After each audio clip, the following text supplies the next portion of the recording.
نحمده ونصلی علی رسولہ الکریم اما بعد۔ حضرات سامعین کرام اور اسلامی مائیں اور بہنیں، پروگرام حی علی الفلاح کے ذریعے سے البشرا میں ہم اس بات کو لگاتار سنتے چلے آئے ہیں کہ اس فتنوں کی دنیا میں صحیح عقل اور سمجھ اور سوچ کے ذریعے سے اطمینان اور سکون کی راہ کیسے حاصل کرے۔ اسی سلسلے میں بہت سارے اسباب ذکر کیے گئے۔ آج کی مجلس کے اندر یہ بتانا مقصود ہے قرآن کریم کی آیات کے ذریعے سے کہ ہماری عقل، ہماری سوچ، ہمارا نفع نقصان کا فیصلہ کرنا کوئی حقیقت نہیں رکھتا ہے۔ اللہ علیم خبیر ہے، حکیم ہے، فعال لما یرید ہے۔ وہ اپنے بندوں کے لیے جو کرے گا بہتر کرے گا۔ ان اللہ لیس بظلام للعبید، اللہ اپنے بندوں کا کبھی برا نہیں سوچتا ہے۔ لہذا اللہ تبارک و تعالیٰ کی ہر کام میں جب انسان برابر غور کرے گا تو نقصان اور مصیبتوں میں اور تکلیفوں میں بھی راحت کے پہلو نظر آئیں گے اور اس کو سکون کا پہلو نظر آئے گا۔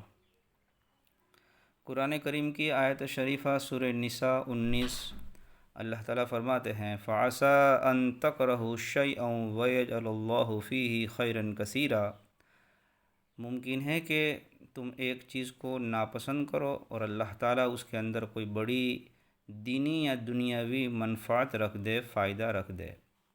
سورہ بقرہ کی آیت نمبر 216 میں اللہ تعالیٰ فرماتے ہیں وَعَسَىٰ أَن تَكْرَهُوا شَيْئًا وَهُوَ خَيْرٌ لَكُمْ، ہو سکتا ہے کہ تم کسی چیز کو ناپسند کرو حالانکہ وہ تمہارے لیے بہتر ہو۔ وَعَسَىٰ أَن تُحِبُّوا شَيْئًا وَهُوَ شَرٌّ لَكُمْ، اور یہ ہو سکتا ہے کہ تم کسی چیز کو پسند کرو، محبوب رکھو، حقیقت کے اندر انجام کے اعتبار سے وہ تمہارے لیے برائی رکھتی ہو، اس کے اندر تمہارے لیے نقصان ہو۔ کیوں؟ اس لیے کہ تو اللہ ہے، علیم الحکیم ہے، اور تم ناقص اصل عقل والے ہو۔ اللہ تعالیٰ فرماتے ہیں وَاللَّهُ يَعْلَمُ وَأَنْتُمْ لَا تَعْلَمُونَ، اے میرے بندو ظاہری نفع نقصان کے اوپر فیصلہ نہ کرو، اللہ جانتا ہے، تم نہیں جانتے۔ اس سلسلے میں اب حضرت مولانا شبیر احمد صاحب عثمانی رحمۃ اللہ علیہ اس کی تفسیر میں فرماتے ہیں یہ بات ضروری نہیں جس چیز کو تم اپنے حق میں نفع دینے والا یا نقصان دینے والا سمجھو حقیقت کے اندر تمہارے لیے ویسے ہی ہو، بلکہ یہ ہو سکتا ہے کہ تم ایک چیز کو اپنے لیے نقصان دہ سمجھو اور وہ مفید ہو، اور کسی چیز کو تم اپنے لیے فائدہ مند خیال کرو اور تمہارے حق کے اندر نقصان دہ ہو جاوے۔ تمہارے نفع نقصان کو خدا ہی خوب جانتا ہے، تم اسے نہیں جانتے۔ اس لیے اپنی رغبت اور کراہت پر کبھی بھی عمل نہ کرو، من جانب اللہ جو فیصلہ ہو جاوے اسی کو اجمالاً مصلحت سمجھ کر اسی کے اوپر راضی رہو۔ عارفین نے اس سلسلے کے اندر فرمایا ہے کہ دنیا کی مصائب کی بہت ساری حکمتیں ہوتی ہے اور ان کے فائدے بھی نظر آتے ہیں۔ حقیقت میں وہ مصائب نہیں رہتی بلکہ نعمتیں بن جاتی ہے۔ چند قصوں کو سنا رہا ہوں اس پر۔ ایک صحابی رضی اللہ تعالیٰ عنہ کسی صدمے کی وجہ سے ان کا پاؤں ٹوٹ گیا، تو ان کو پاؤں ٹوٹنے تکلیف پر رنج اور غم ہوا۔ کچھ دنوں کے بعد میں حضرت امیر معاویہ اور حضرت علی کرم اللہ وجہہ ان دونوں کے درمیان میں جنگ صفین چھڑ گئی۔ دونوں حضرات کی طرف سے لوگوں نے اس صحابی کو جن کا پاؤں ٹوٹ گیا تھا اپنی جماعت میں شریک کرنا چاہا، تو انہوں نے دونوں سے یہ کہہ کر عذر کر دیا کہ تم دیکھ رہے ہو کہ میرا پاؤں ٹوٹا ہوا ہے اور میں بیمار ہوں، میں کس حالت کے اندر آ سکتا ہوں۔ پھر یوں فرماتے اپنے ساتھیوں سے الحمدللہ الذی طہر یدی باذہاب رجلی من ہذہ الدماء، اللہ کا شکر ہے اس نے پیر لے کر میرے ہاتھ ان محترم خون سے پاک رکھے۔ اور میں سچ کہتا ہوں کہ اگر انسان مصائب اور مصیبتوں کی حکمتوں کو سوچا کرے تو اس کو اکثر مصائب کی حکمت دنیا میں ظاہر ہو جائے گی، پھر وہ مصیبتیں نہیں رہے گی بلکہ ان کے لیے نعمتیں بن کر ظاہر ہوگی۔ آگے کا قصہ کا عنوان ہے اللہ کرتا ہے اچھا کرتا ہے۔ ایک بزرگ جنگل میں رہتے تھے، ان کی بیوی ساتھ میں رہتی تھی اور اس نے 3 جانور پالے رکھے تھے اپنی ضرورت کے لیے، ایک گدھا، کتا اور مرغا۔ گدھا جو ہے وہ اپنے سامان کے بوجھ کو اٹھانے کے لیے کام آتا تھا، سب اس کے اوپر بار برداری کا کام کرتے تھے۔ کتا ان کے جانوروں کی اور ان کے گھر کی حفاظت کے لیے رکھا تھا، اور مرغا ان کو اٹھانے کے کام آتا تھا۔ ایک مرتبہ ایسا ہوا اللہ کا کرنا، لومڑی آئی اور مرغے کو اٹھا کر کے لے گئی۔ اس کی بیوی رونے لگی اور پریشان ہونے لگی، تو بزرگ نے کہا کہ رونے کی بات نہیں ہے، اس میں اللہ کی کوئی حکمت ہے، اللہ کرتا ہے اچھا کرتا ہے۔ بیوی نے کہا میرا مرغا چلا گیا اور آپ کہتے ہو کہ اللہ کرتا ہے اچھا کرتا ہے۔ تھوڑے دن ہوئے، جنگل کے اندر سے شیر آیا اور گدھے کو لے کر کے چلا گیا، مار ڈالا۔ بیوی رونے لگی تو بزرگ نے کہا رونے کی بات نہیں ہے، اللہ تبارک و تعالیٰ کی طرف سے فیصلہ ہوگا، اللہ کرتا ہے اچھا کرتا ہے۔ کچھ دنوں کے بعد کچھ بیماری آئی، کتا مر گیا۔ اب تھوڑے دن ہوئے تھے کہ اس کے بعد میں اچانک اس جنگل کی طرف کے اندر لٹیرے ڈاکوؤں کا ایک بہت بڑا لشکر آیا، اور جتنے بھی وہاں پر آبادی مکان نظر آتے تھے، کہیں لائٹ نظر آتی تھی، کہیں آواز نظر آتی تھی، تمام کو لوٹ لیا، اب سب کو باندھی اور غلام بنا لیا، سب سامان لے گئے۔ اس وقت اس بزرگ نے اپنی بیوی سے کہنے لگے کہ اگر مرغا ہوتا اذان دیتا تو معلوم ہو جاتا یہاں کوئی رہتا ہے، اگر کتا ہوتا ان کو دیکھ کر کے بھونکتا تو اس کی وجہ سے بھی ہمارے خیر نہ ہوتی، اور اگر گدھا، اس کی آواز تو میلوں تک دور پہنچتی ہے۔ دیکھیے اس کے اندر اللہ تبارک و تعالیٰ کی طرف سے ہمارے لیے بھلائی تھی کہ اللہ کرتا ہے اچھا کرتا ہے۔ ان میں سے تینوں جانور نہیں تھے کہ آواز نہیں آئی اور لٹیرے کو معلوم نہیں ہوا کہ یہاں کوئی رہنے والا ہے۔ اس طریقے سے اللہ تبارک و تعالیٰ نے ہماری حفاظت فرما دی۔ غم نہ کیجیے، صفحہ نمبر 77۔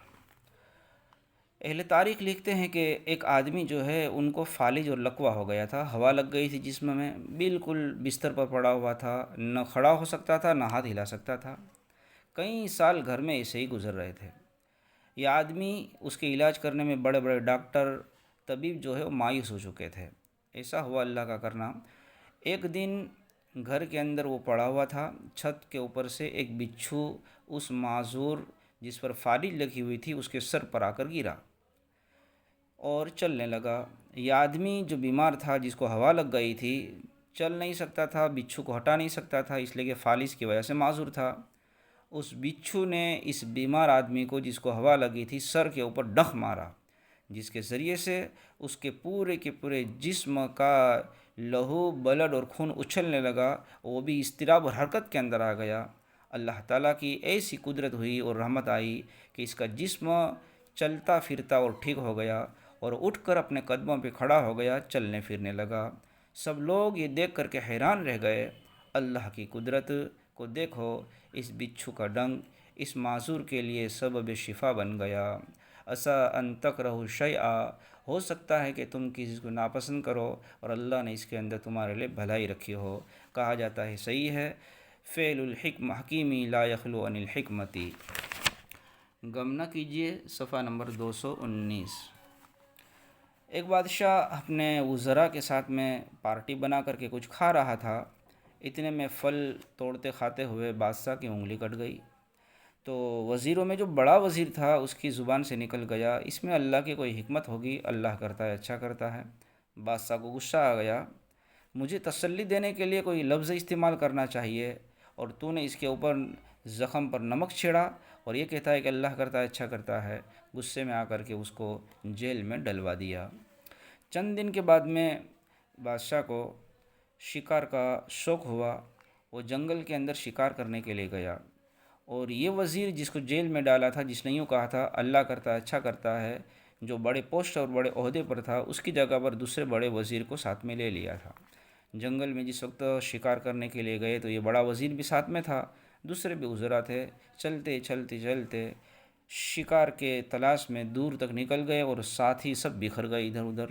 بادشاہ، یہ بڑا وزیر ساتھ میں تھا اور دوسرے دوسری طرف تھے۔ اچانک جنگل کے اندر دیکھا کہ رات کے سناٹے کے اندر ایک شیر نے ان دونوں پر، بادشاہ پر، اس بڑے وزیر پر حملہ کر دیا، چھلانگ ماری۔ ان دونوں کے اوسان خطا ہو گئے، ری خارج ہو گئی، اور جیسے ہی شیر کو آتا دیکھا چھلانگ مارتا ہوا، بے ہوش ہو گئے۔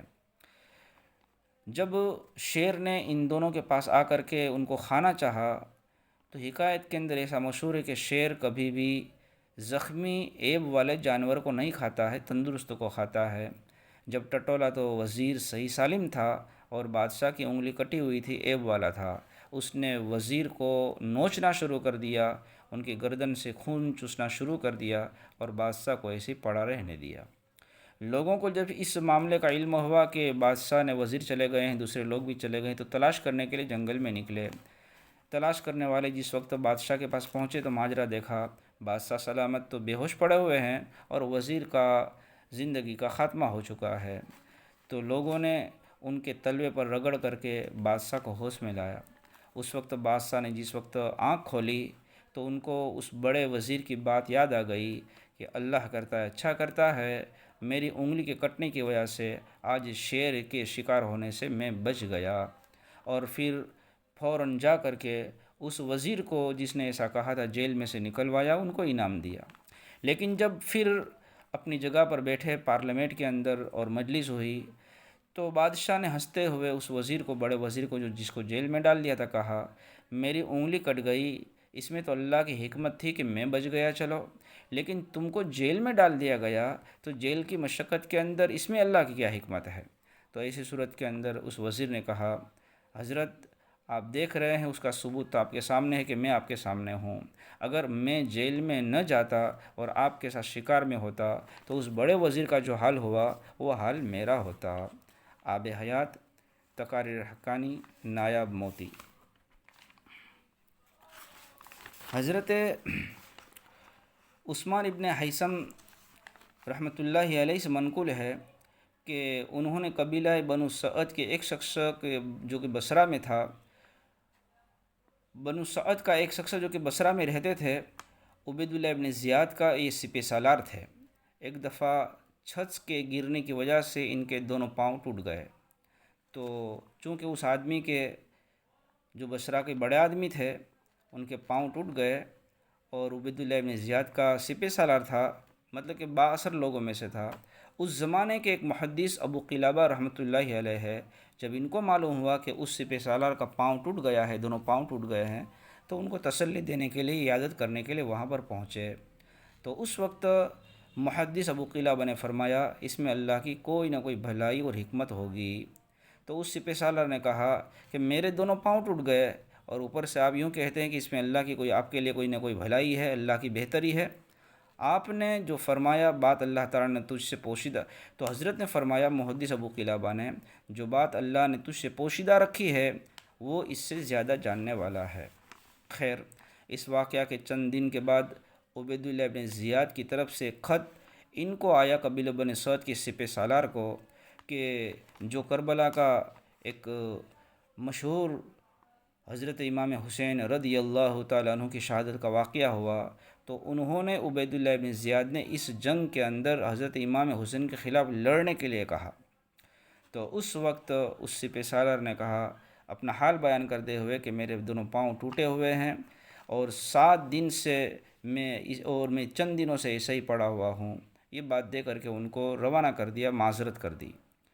ادھر ایسا ہوا کہ 7 دن کے بعد اچانک اس سپہ سالار کو ایک خبر ملتی ہے کہ حضرت امام حسین رضی اللہ تعالیٰ عنہ کو شہید کر دیا گیا ہے۔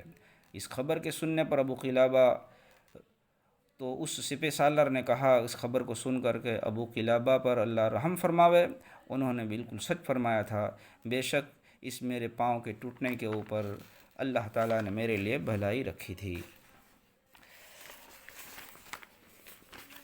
مصیبت کے بعض پہلو جو ہوتے ہیں وہ ان کو سوچنے کی وجہ سے اس میں نفع ہوتا ہے۔ آدمی ایک جگہ پر سو رہا تھا تو اچانک اللہ کی تقدیر کے بارے کے اندر وہ اشکال کر رہا تھا کہ اللہ تبارک و تعالیٰ نے اس کے بارے میں برابر فیصلہ نہیں کیا۔ مثال کے طور پر تربوز ہے، اتنا چھوٹا سا بیل ہے، ویلا ہے، اور اس میں اتنا بڑا پھل ہے، تربوز ہے، اور وڑ جو ہے، بڑ یعنی کہ وڈلا جو ہے، اتنا بڑا درخت ہے، اس کے پھل چھوٹے ہیں۔ تو جو چھوٹا درخت ہے اس میں پھل بڑا ہے، اور بڑا درخت ہے اس کے اندر پھل چھوٹا ہے، تو گویا کہ اللہ تبارک و تعالیٰ نے اس بارے میں صحیح فیصلہ نہیں کیا۔ اچانک یہ آدمی ایک مرتبہ گرمی کی شدت کے اندر دوپہر کے وقت بڑ کے درخت کے وڈلے کے درخت کے نیچے سو رہا تھا۔ اوپر سے ایک پیپڑا ایک درخت وڈلے کا گرا اور اس کی آنکھ کے اوپر گرا اور سخت زخم ہوا کہ آنکھ میں درد ہونا شروع ہو گیا۔ تو اس وقت کہتا ہے اللہ کرتا ہے اچھا کرتا ہے، اگر اللہ نے تربوز آج اس پیڑ کے اوپر وڈلے کے اوپر رکھا ہوتا تو میری آنکھ نہیں بلکہ میرا سر کچل جاتا۔ تو انسان کو چاہیے کہ اللہ علیم اور خبیر ہے، اس کے ہر بات کے بارے کے اندر غور کرے۔ لہذا اللہ تبارک و تعالیٰ نے دنیا کے اندر جو چیزیں پیدا فرمائی ہے اس میں نفع بھی ہوتا ہے، نقصان بھی ہوتا ہے۔ انسان ہمیشہ منفی پہلو کو نہ سوچے، مثبت پہلو کو سوچے۔ سانپ اور بچھو ہے، اگرچہ اس کے اندر زہر ہے لیکن بہت ساری چیزوں کے اندر وہ نفع دے رہے ہیں۔ اسی طریقے سے دیکھو، مثال کے طور پر کوئی بیماری آ جاتی ہے، آنکھ کی بیماری ہے یا تو بخار ہے، تھوڑی دیر کے لیے تکلیف ہوتی ہے، لیکن ان بیماری کے آنے کی وجہ سے آنکھ اور جسم کی بڑی بڑی بیماری کے لیے وہ معالج اور صحت کا سبب ہوتا ہے۔ وَلَكُمْ فِي الْقِصَاصِ حَيَاةٌ يَا أُولِي الْأَلْبَابِ۔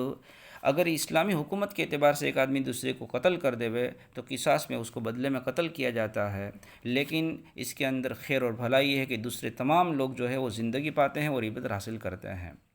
اسی طریقے سے ہمارے پیٹ کے اندر، آنتوں کے اندر، معدوں کے اندر دیکھے نجاست اور غلاظت بھری ہوئی ہوتی ہے، جو اپنے اعتبار سے بہت ہی کراہت اور گندگی اور عار اور شرم کی چیز ہے، لیکن مجموعے کے اعتبار سے، نتیجے کے اعتبار سے دیکھا جائے پورے جسم اور چہرے کے لیے عزت اور وقار کی چیز، شرافت کی چیز ہے۔ اگر مثال کے طور پر دو چار اچانک ان کو دست ہو جائے، جلاب ہو جائے، تو پورا جسم نہیں بلکہ چہرے کی رونق بھی ختم ہو جائے گی۔ تو یہ بھی اللہ تبارک و تعالیٰ نے جہاں پر اس کے نقصانات ہے، نفع بھی اس میں رکھا ہے۔ اسی طریقے سے ایک آدمی ایک رات میں ان کی چوری ہو گئی تو لوگوں کو کہنے لگا آج کی رات بڑی منحوس رات تھی، تو کیا ہوا؟ تو کہا کہ چور آئے اور میری اتنی چیزیں لے کر کے چلے گئے۔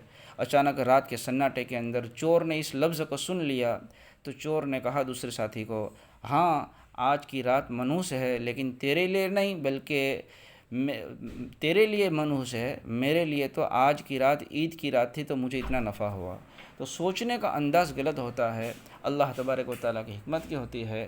لہذا انسان کو چاہیے اللہ کے ہر فیصلے پر راضی رہے اور جو بھی اللہ تبارک و تعالیٰ کی طرف سے ہو اس کو خوشی خوشی قبول کرے۔ ہر دم جو مصائب میں رہتا ہوں خوش و خرم، بیٹھا کوئی دیتا ہے تسلی میرے دل کو۔ مصیبت نام ہے اہل وفا کی آزمائش کا، اسی میں آدمی کا حوصلہ معلوم ہوتا ہے۔ تیرے غم کی جو مجھ کو دولت ملے، غمِ دو جہاں سے فراغت ملے۔ زندگی پرخیب پائی گرچہ دل پر غم رہا، ان کے غم کے فیض سے میں غم میں بھی بے غم رہا۔ وآخر دعوانا ان الحمد للہ رب العالمین۔